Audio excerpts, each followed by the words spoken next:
Hi, I'm Julie and welcome to my channel.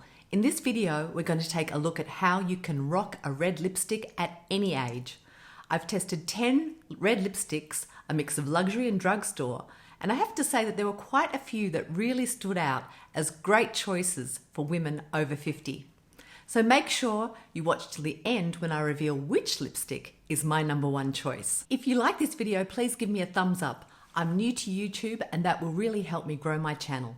Also, if you're interested in seeing more videos like this, please hit the subscribe button and the notification bell so you won't miss an upload. And don't forget to let me know which red lipstick you love in the comments below. Okay, let's get started.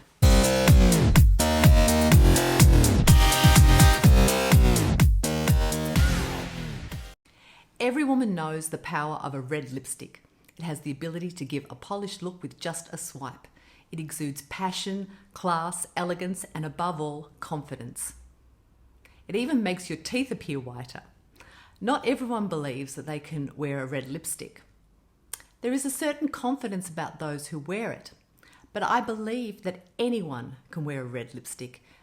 It may be a little more difficult to rock when you have mature lips like me, and here's why. Our lip lines fade as we get older, and those little lines around our lips seem to become deep crevices, forming a pipeline for the colour to flood up into. Also, when it does start to wear off, it can look a little smudged or flaky and definitely requires a lot more touch-ups than, say, a nude lipstick. So how do you wear a red lipstick with confidence when you're over 50? I have a couple of tips that will help you.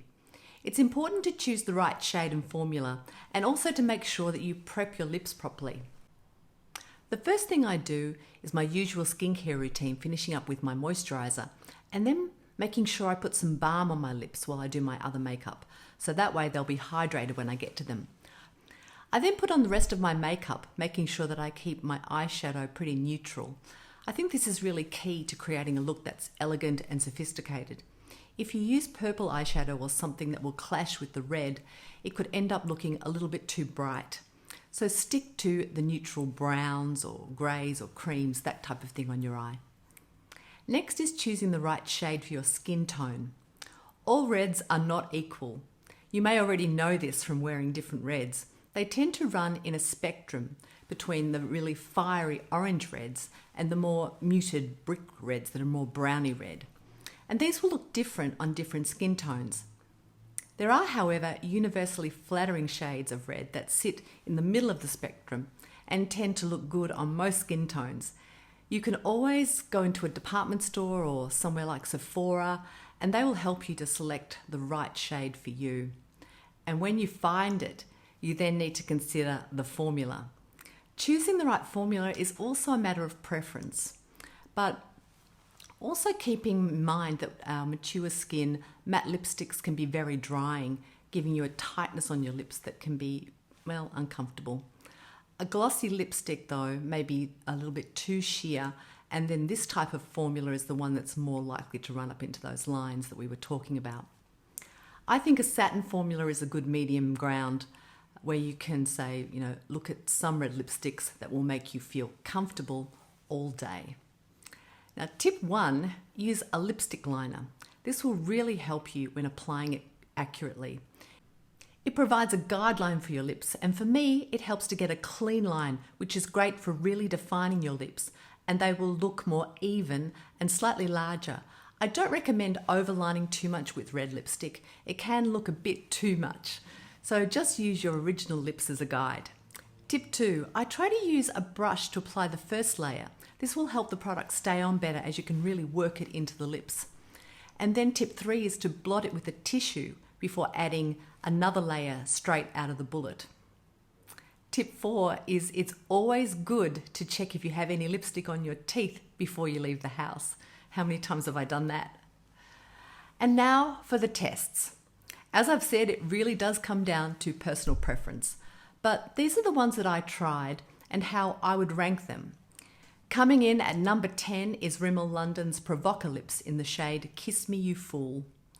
This was not a good product for me. It went all over my lips in a sticky mess. While I admit once you get the other end on, which kind of helps locks in the colour, and it was more comfortable, but I don't feel it was a good look on me.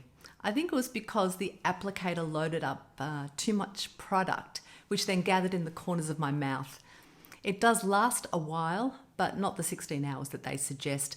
And when it starts to fade, it forms like little flaky bits on your lips that you have to rub off.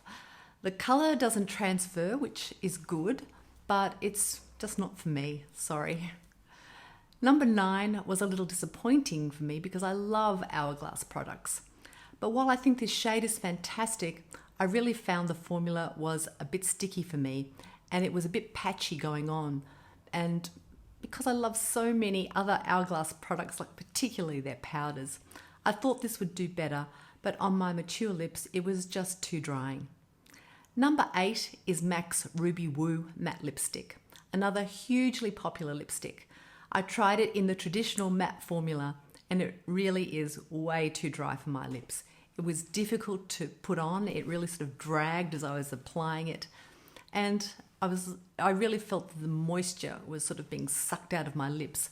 To be fair, they have launched it in different formulas, so it's possible that it would be better in, say, a cream or a cream with a satin finish. It's a beautiful shade of red lipstick, but for me, unfortunately, it just wasn't my favourite. Coming in at number 7 is Maybelline's Superstay Ink Crayon in the shade Own Your Empire. It's got a lot of staying power, that's for sure. I like this because it's a crayon and it's easy to apply. And while it's a little bit drying, it's not as bad as some of the previous ones, at least not on my lips. And I think that the colour is just not the right shade for me. It's good, but some of the others performed better. Coming in at number 6 is Clinique's Pop Lip Colour and Primer in the shade Passion Pop. These Clinique lipsticks are among my favourite for everyday use. They're comfortable to wear and with the built-in primer, they are long-lasting. It's a cream formula with a satin finish and it's very hydrating. Application from the bullet is just a few swipes and the colour is quite opaque, so it's good for older lips with a few lines like mine. From here, I think it's really a question of which formula you prefer because in my opinion, this one from Clinique and the next 4 are all excellent choices.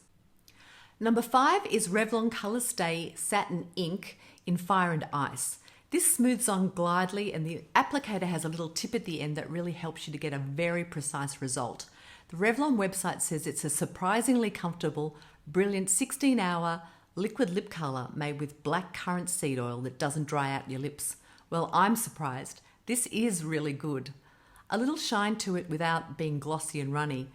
This is a great all-day or all-night lipstick that wore really well over the day. I'm sure it lasted 16 hours, but I went to bed before I reached that milestone. So I can say that I highly recommend this. And as a drugstore product, this is unbelievable value for the price. Number 4, and this is the one that I reach for a lot, is the Laura Mercier Velour Extreme Lipstick in the colour Dominate. I really love the crayon formula. It's easy to apply and glides on smoothly. You can barely even feel that it's there. It does feel like soft velour. I love the colour and I think it would work on most skin tones. It's kind of a mid-red. And they do have another shade that's more on the orange side of the spectrum called Fire, which I also love. But I chose this one because I think it's really one of those universally flattering shades we were talking about. At number 3 is the Rouge Dior Couture Colour Lipstick in the shade 999.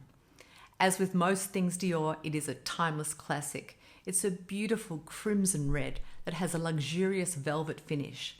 For a deep red, apply it straight from the bullet. But if you're looking for something a little less bold, I suggest putting a lip liner on and then dotting it sort of sparingly on your lips with a brush or even with your finger. While it's a lovely formula and it is universally flattering, it doesn't have the staying power of some of the others I love. But for a night out, you can go to the bathroom and do some touch-ups. But for all day, it just doesn't last as long as the next 2. My number 2 lipstick is the NARS Velvet Matte Lipstick Pencil in Dragon Girl. A cult favourite, this product delivers the impact of a matte lipstick with the convenience of a pencil. It's a rich light formula with really vivid pigments and a smooth velvety matte finish. The formula is non-drying, it's long-lasting and it's really comfortable. And because it's a pencil, it's easy to use. You get a more precise application, but I would highly recommend getting the NARS pencil sharpener as well. It really is worth it because it makes sharpening the lipstick really quick and easy. I also use it sometimes as a lip pencil for some of the other red lipsticks, say some of the liquid ones, and it creates an amazing frame for my lips. It's creamy, comfortable, long-lasting, and I really love it for women over 50 like me. Okay, so we're at the end of the list. Drum roll, please. Number 1 is L'Oreal's Rouge Signature Matte Lip Stain in the shade I'm Worth It. And I have to say, this was a real surprise for me. I hadn't tried it before. I only really purchased it for this test, and it really is a winner if you're looking for something that lasts all day. It lasted through various cups of teas and even through my lunch, and I didn't have to top it up at all. It goes on smoothly. The doe foot applicator seems to pick up just the right amount of product. So it's really easy to apply. It's weightless and it has that barely there feel. I have to admit I am a little shocked because I thought the NARS was going to be the top of the list, but I realized that this was actually an incredible product and it deserves the number 1 crown. The color leans a bit more towards the brick red and the formula is impressive. The company says it's a no flaking, no smudging, non-drying, unique oil in water formula, and I would agree with those claims. And that's why I think it's a winner and it has become my new go-to. If you haven't already tried it, I suggest you check it out. Well, there you have it. Lots of great choices, but for me, there was a clear winner. All the products are listed in the links below. Keep in mind I'm in Australia, so I've tried to give Australian and US links. I hope you've enjoyed my deep dive into the best red lipsticks for over 50s. If you did, please give this video a thumbs up, and if you want to see more like this, please subscribe to my channel. Let me know if you agree with my choices in the comment section below. Perhaps you've got a holy grail red lipstick that I missed and that you'd like to share with everyone else. Thank you so much for watching, and I really hope to see you in the next video. Bye for now.